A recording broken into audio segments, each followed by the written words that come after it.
भाई हेमंत ने सारे विषय निपटा दिए, हालांकि पाकिस्तान, पत्नी, भ्रष्टाचार, नेता। फिर चिराग भाई ने मेरी भूमिका में निपटाया। देखो, इतनी लंबी कविताओं की बिल्कुल जरूरत नहीं है। हिंदुस्तान का दर्द सिर्फ 2 पंक्ति में पढ़ता हूँ, बल्कि 1 पंक्ति में, और 1 पंक्ति तो सहारे के लिए लगाई है, बस रास्ते में लिखी है, पहली बार कहीं पढ़ूंगा।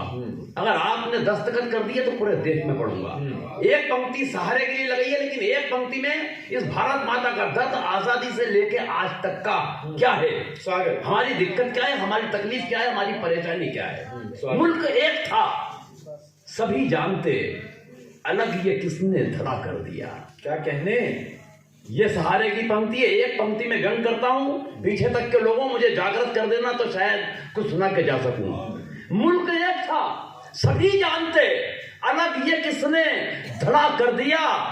जिस प्यासे ने प्यास बुझा ली, उसी ने ओंधा गड़ा कर दिया। क्या कहने। आए हाय भाई, वाह वाह वाह वाह वाह गोविंद जी, वाह वाह वाह। बस ये हुआ और कुछ भी नहीं है। जिस प्यासे ने प्यास बुझा ली, उसी ने ओंधा गड़ा कर दिया। सर बैठ जाओ ना, आप भी, कवि सम्मेलन यही है।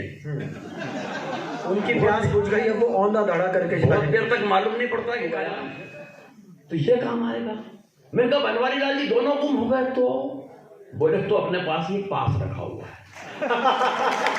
तालियां गलत जगह बजा रहे हैं आप, मैं बताता हूँ आपको कहाँ बजानी है, लेकिन अगर बात पहुंच जाए तो एक कविता के लिए आदेश कर देना। मैंने कहा बनवारी लाल जी पास भी गुम हो गया आपको, बोले तो जा कौन रहा है।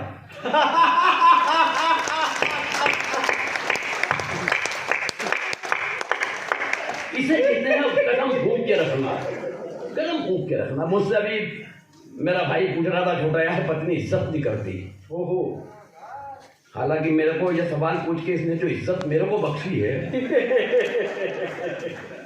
सच बता रहा हूँ, मुझसे पूछा गया पत्नी इज्जत नहीं करती भाई साहब। मैंने कहा देख भाई, जब पीहर से पत्नी मायके को छोड़ के अपने ससुराल आती है, तो पिताजी को छोड़ के आती है तो बदले में ससुर साहब मिलते हैं। माँ को छोड़ के आती है तो बदले में सास मिलती है। भाई को छोड़ती है तो देवर मिलता है। बहन को छोड़ के आती है तो ननद मिलती है। लेकिन ऐसा क्या छोड़ के आती है कि तू मिला। भाई साहब कोई भी नहीं। मैंने कहा समझ ले, जो चीज भोगट में मिली है उसकी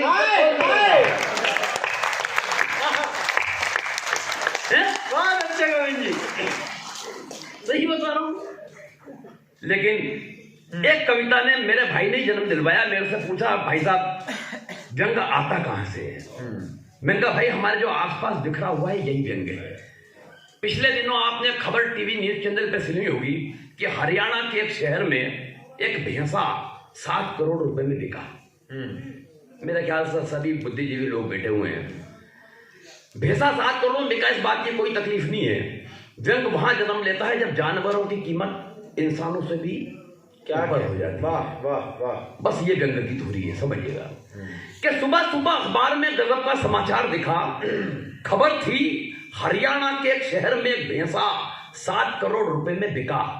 मैंने पत्नी से कहा इस खबर ने मेरे जहन में सन्नाटा सा खींच दिया है।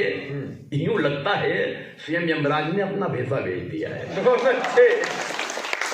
पत्नी बोली है मेरे भोले भंडारी, मती मारी गई है तुम्हारी। सुबह से अलाप पे जा रहे हो, जाने कौन सा राग। खबरों के इस भूत ने खत्म कर दिया है तुम्हारा दिमाग।